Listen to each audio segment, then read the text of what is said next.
Welcome to Study Time, a televised home learning program produced by Rwanda Basic Education Board. Hello students, welcome again to the TV learning programs. I'm Teacher Pasco, your teacher of chemistry. And today I want to invite Senior 2 students for a lesson which is the assessment of unit number 6. We have discussed a lot in this unit, the preparation of salts and identification of ions. We have carried out some practicals, we have carried out or worked out some exercises of calculations, so we did a lot for sure. And today it is the right time for the assessment. Let us evaluate our level of understanding, how we have mastered what we have been discussing in this unit. And we have various types of questions in this assessment. We have multiple choice questions, we have questions involving calculations, some questions which may be based on the practicals. So make sure that you have your book, because you will try them before I give you the right answer, so that you can compare to what you have suggested and check if it is right. So you take your book and the pen, and we start with question number 1, which is the multiple choice. Multiple choice questions, that's what we have here. And question number 1, a solution which can dissolve more solute at a given temperature is called, I repeat, a solution which can dissolve more solute at a given temperature is called saturated. That is A, B, unsaturated, C, supersaturated, and D, none of these. What is the right answer?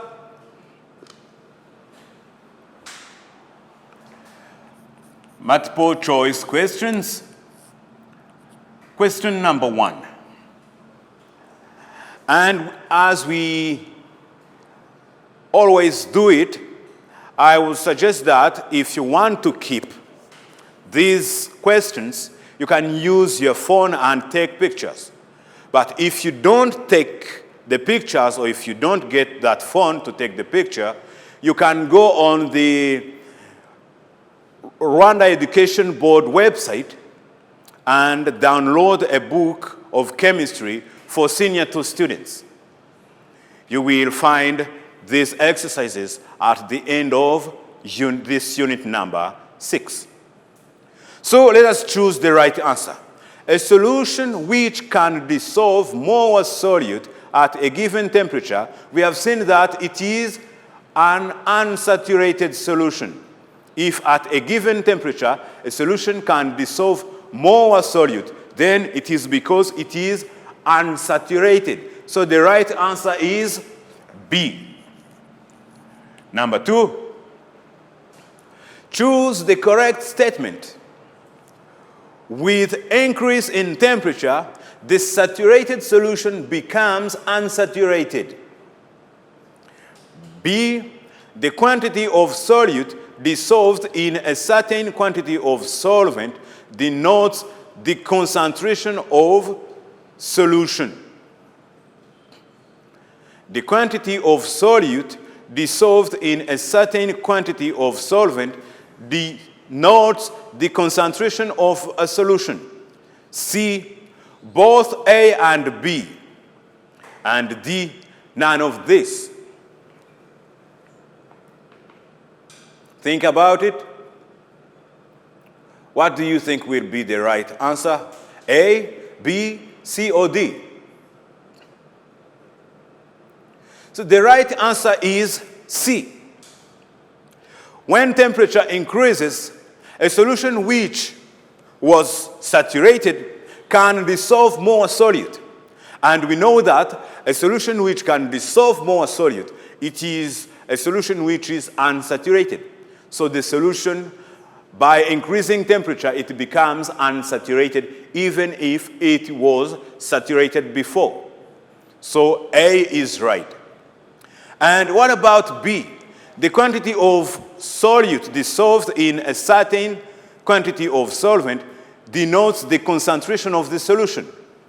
That's right.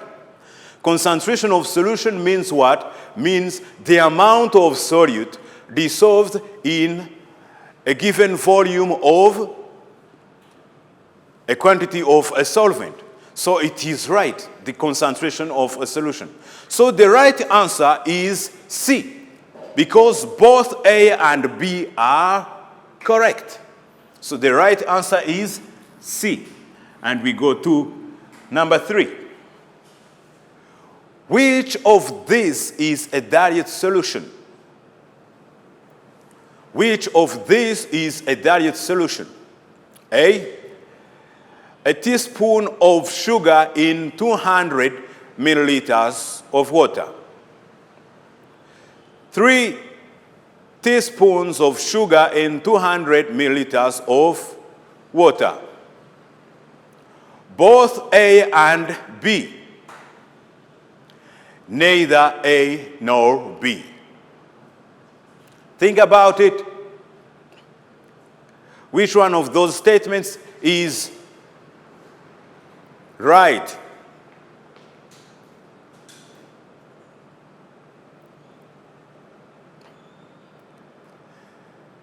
Do we know the mass of sugar, which is on a full teaspoon?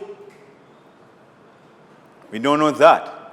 So how can you know if the solution is saturated, if the solution is unsaturated? But then don't be confused. Here they are saying which solution is a dilute solution. What does a dilute solution mean? When we compare the concentrations of two solutions, a solution which is dilute will be the one which has a lower concentration, which has less solute.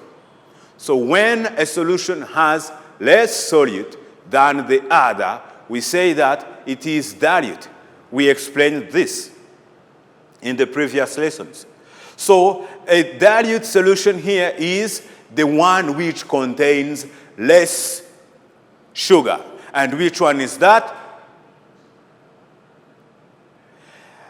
A teaspoon of sugar in 200 milliliters of water, and 3 teaspoons of sugar in 200 milliliters.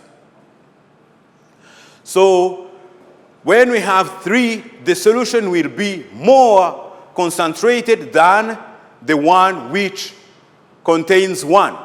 So I guess here we don't have the right answer in the suggestions, but the right answer here must be A.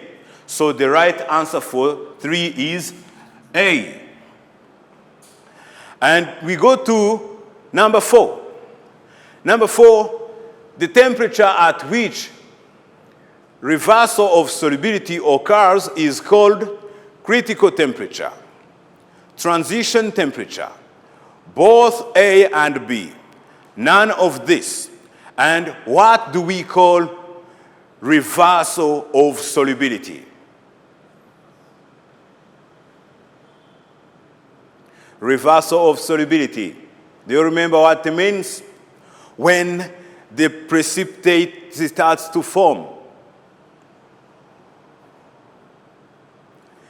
You have a solution which is saturated, but at a given time or at a given temperature, if the temperature is reducing, a solution which was supersaturated will start to do what? Will start to precipitate some solute out of the solution. And that will be called the critical temperature or the transition temperature. So the right answer is C.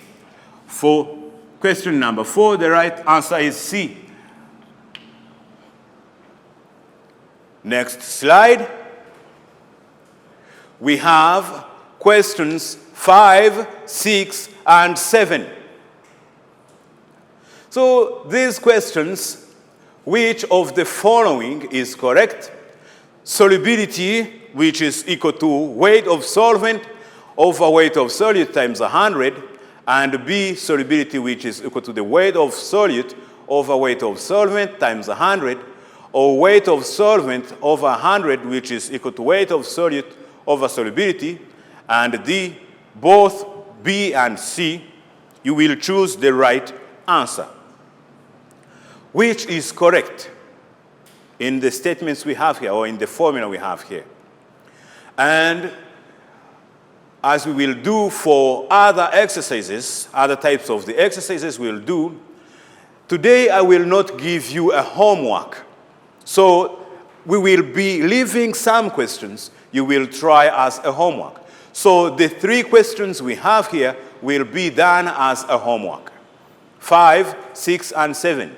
6 says sodium oxide reacts with carbon dioxide to give carbonic acid, sodium carbonate, sodium chloride, sulfuric acid. And then you complete the reaction. Calcium oxide, when it reacts with sulfur trioxide, what is produced? A, calcium sulfate, B, calcium sulfide, C, sulfur dioxide, and D, calcium carbonate. You will choose the right answer. And this is for your homework. Remember, you can take a picture of this to keep the questions. As well as question 8, metal oxide react with carbon dioxide at room temperature, B, low temperature, C, very high temperature, and D, doesn't react. You will choose the right answer. 9, iron 3+ ions form a blank space, a precipitate, or form a, you will choose the color of the precipitate, with both sodium hydroxide in aqueous solution and ammonia in aqueous solution. A, white, B, blue, C, green, and D, brown. So you have to choose the right color. And the last, carbon dioxide gas turns lime water to A, milky white, B, red, C, blue, and D, yellow.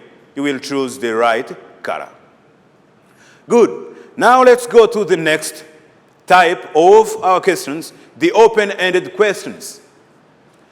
Distinguish between a saturated and unsaturated solutions. Saturated and unsaturated solutions. What is a saturated solution? A saturated solution is a solution which cannot dissolve more solute at a given temperature. That is a saturated solution.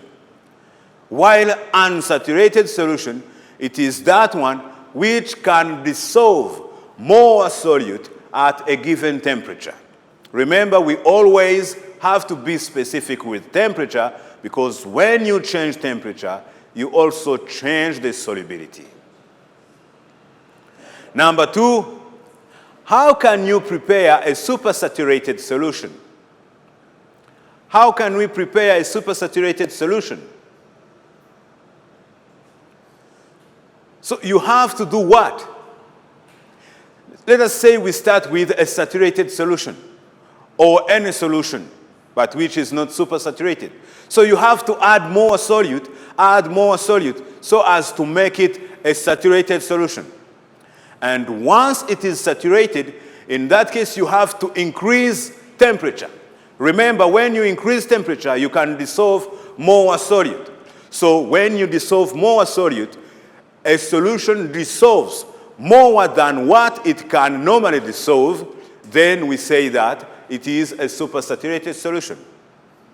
So you can prepare it by increasing temperature and the solubility of that solute. How can a saturated solution be changed to unsaturated? Very simple. How can a saturated solution be changed to an unsaturated solution?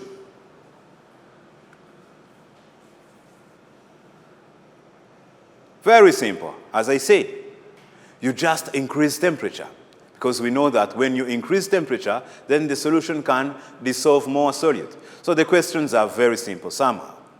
Now, what are the factors that influence the solubility of salts? Here I will give you like one or two, and you will state the others. We are saying temperature, temperature, temperature. So temperature is one of the factors. We also know the size, how the size of solute particles can affect the solubility. Smaller particles dissolve faster than larger particles. We know that. And you will list more factors. And as I said, here we have 8 questions. And now I have answered 4 questions. So the 4 remaining are for your homework. Note them down, please. Or to save time, you can take a picture. Okay? So you take the picture. We go to the next. Now we have the questions which need to be calculated, where we have to use calculations. So we have the solubility of a solute at 30 Celsius degrees is 20. What amount of water is required to make a saturated solution of 8 grams of a solute? A very simple question.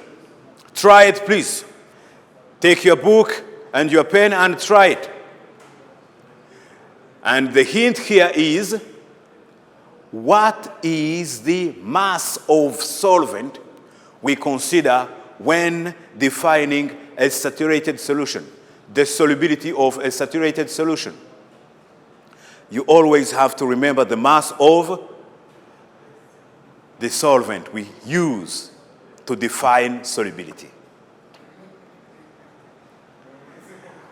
Okay, good. So the solubility we have 20 grams in 100 grams of water. In 100 grams of water. Now, they are saying that what amount of water is required to make a saturated solution of 80 grams of a solute. Now, for the solution to be saturated, when we have 20 grams, we use 100 grams of water. What do we have to do to change this mass of solute to 80 grams? And if it is changed to 80 grams, it will be in which mass of water? The grams of water. It's very simple, even without using the formula. It's very simple. So you have 20 grams in 100 grams of water. If you want to have 80 grams of a saturated solution, you can see here we have multiplied by 4. So even with the amount of water, you can immediately multiply by 4, so we find it to be 400. Very simple. It's 400. So you can use your formula, there is no problem, but we have so many and easier techniques that can be used. We go to the second question, and I will leave the 3 remaining as your homework. The second question, at 30 degrees, 14 grams of sugar dissolves in 10 grams of water to form a saturated solution. Find the solubility of sugar.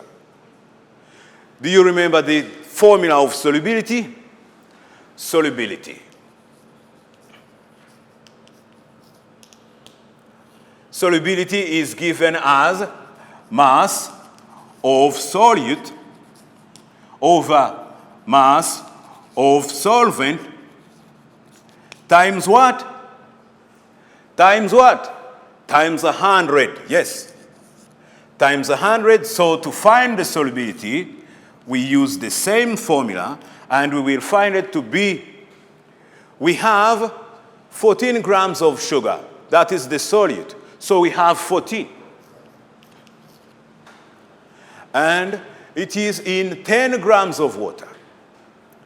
10 grams of water. And what do we get? We get 140.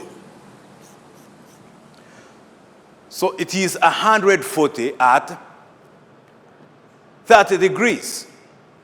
At 30 degrees, 140 grams of sugar, sucrose, can dissolve completely to make a saturated solution in 100 grams of water.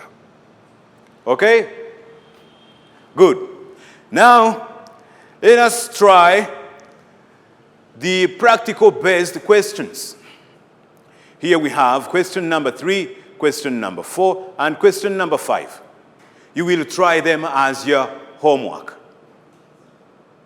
You have to always exercise, because we say that practice makes perfect. Remember that. You should always practice. And especially with sciences, if you don't practice, you can forget it very easily. So you should always find that courage of doing more and more practices and exercises. So, which beaker contains unsaturated solution? We have beaker A, beaker B, and beaker C. It is the unsaturated solution. We have beaker A, which is suggested to be unsaturated. Beaker B, which is suggested to be containing an unsaturated solution. And beaker C, which is also suggested, and the D, which is none of this. But as we can see, we have something here. And this, what we have here, is representing the solute, the undissolved solute. And what does it mean? It means that the solutions are saturated. They can't dissolve more. They can't dissolve more solute. So A and B are saturated because they can't dissolve more solute. So the right answer is C. The right answer is C. Okay? Good. And here we have another question which uses a diagram. Look at the solubility graph. Remember, we have used this graph when we were studying the solubility curves and solubility calculations. Do you remember that? Yeah, I'm very sure you remember it. So we are going to use the same diagram, the same graph, and answer these questions. Question number 1, how much sodium nitrate will dissolve at 60 degrees? These are very good questions. I like them very much because they let us check if we really understood. There is nothing of memorizing. If you have understood the technique and the concept, then you can answer them very easily. And you get good marks, good grades. So let us try. How much sodium nitrate will dissolve at 60 degrees? You have some seconds and try the question before I can give you the right answer. Hint, look for the curve of sodium nitrate. That is the one we want to answer that question. So the curve of sodium nitrate is the one in green. Do you see it? For sodium nitrate, it's here. Sodium nitrate. Now we check the temperature where we have 60 degrees. Where do we have 60 degrees? It's here. So we go up on a straight line and we have the point there. And the point there, if we draw another line, straight line, which goes to the axis of solubility, we can find that we have the solubility at 120. So the solubility of sodium nitrate at 60 degrees is 120. And where is the answer? Oh la la. It's this one, C. The right answer is C. Good.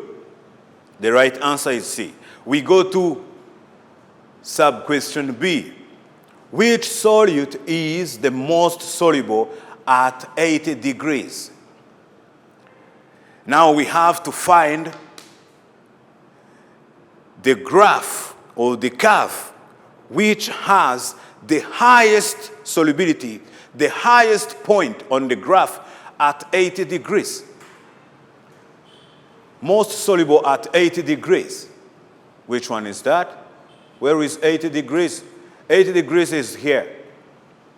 So if we go up, we find that the points we have, the one which has the highest point is potassium nitrate. You can see its solubility is more than 160. So the right answer here is, do we have potassium nitrate in the suggested answers? Yes, we have it here. D, suggestion D.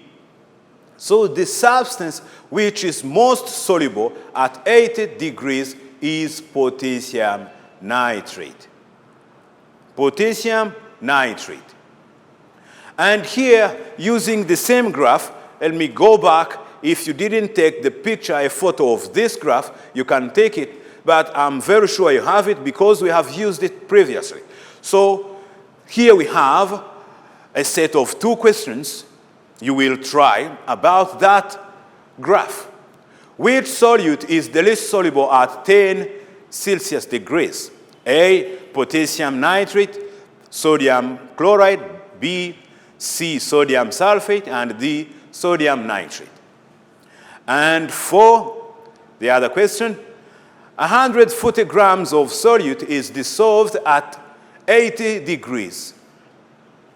Is true for A, sodium nitrate, B, potassium nitrate, C, sodium sulfate, and D, sodium chloride.